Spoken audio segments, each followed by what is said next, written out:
I recently ran a survey on Twitter, or X, looking at how Christians pray and what they believe prayer actually does.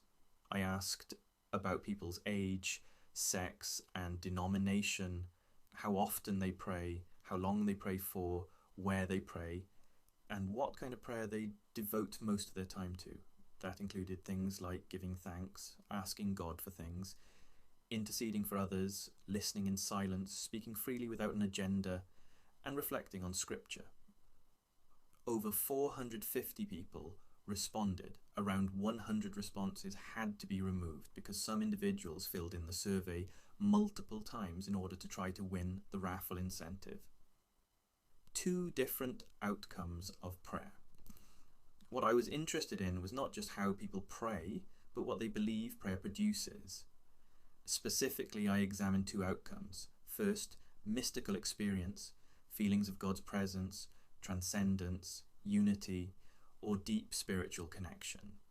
Second, perceived real-world consequences, whether people felt prayer had tangible effects in their everyday lives. The central question was simple: do these two outcomes arise from the same factors or from different ones? Predictors of real-world consequences. When looking at perceived real-world consequences of prayer, three patterns emerged. First, age. Younger participants were more likely to report that prayer had noticeable real-world effects. With increasing age, the odds of reporting strong consequences steadily declined. Second, prayer content did not matter. Whether someone mainly listened in silence, gave thanks, asked for things, interceded for others, or reflected on Scripture had no detectable relationship with whether they felt prayer changed real-world outcomes. What people prayed about was not related to whether prayer was perceived as effective in concrete terms. Third, sex mattered after adjustment. Once age, prayer intensity, and prayer content were controlled for, men were more likely than women to report higher levels of real-world consequences. This direction reversed what appeared in simpler models, suggesting that sex differences are partly confounded with how often people pray, how long they pray, and the types of prayer they tend to practice. Mystical experience shows a different pattern. Mystical experience followed a very different pattern.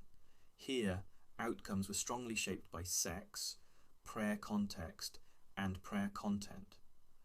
Women reported more mystical experience overall, except in highly structured settings, such as fixed-time prayer or prayer mainly conducted in church, where men reported the highest levels.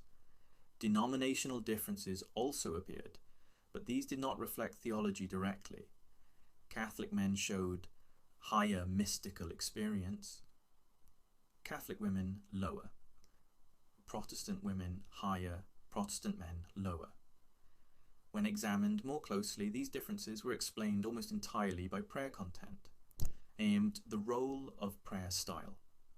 Certain prayer styles consistently reduced mystical experience.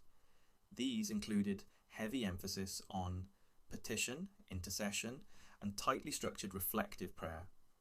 By contrast, speaking freely to God without an agenda was associated with higher levels of mystical experience. This suggests that mystical experience tends to arise from relational, spontaneous, and flexible prayer practices, especially when those practices align with an individual's preferred style of prayer. Methodological limits. At this point, several limitations need to be made explicit. This was a small self-selected sample, drawn entirely from Christians active on Twitter or X. Denominational categories were also broad. In particular, Protestant covers a wide range of traditions and prayer practices, which likely masked important internal differences. Both mystical experience and real-world consequences were measured in general terms. These concepts could be defined more precisely and broken down into clearer subtypes. Age was measured, but time spent practicing as a Christian was not. Those are not equivalent, and this likely obscured important effects. Finally, the study relied on self-report, capturing perceived rather than independently verified outcomes. For these reasons, the findings should be treated as exploratory rather than definitive. What this suggests, even with those limitations, a clear pattern emerges. Mystical experience and perceived real-world consequences of prayer are psychologically distinct outcomes. Mystical experience appears to depend on qualitative features of prayer, its structure, flexibility, and relational character. Perceived real-world consequences depend more on quantitative factors, such as how often and how long people pray, and on demographic tendencies, rather than on the specific content of prayer. This also explains why denominations strongly predicted mystical experience but showed no effect on real-world consequences. Denominations differed substantially in prayer content, but not in prayer intensity. Content shaped mystical experience. Intensity shaped perceived impact. They are related, but they are not the same thing.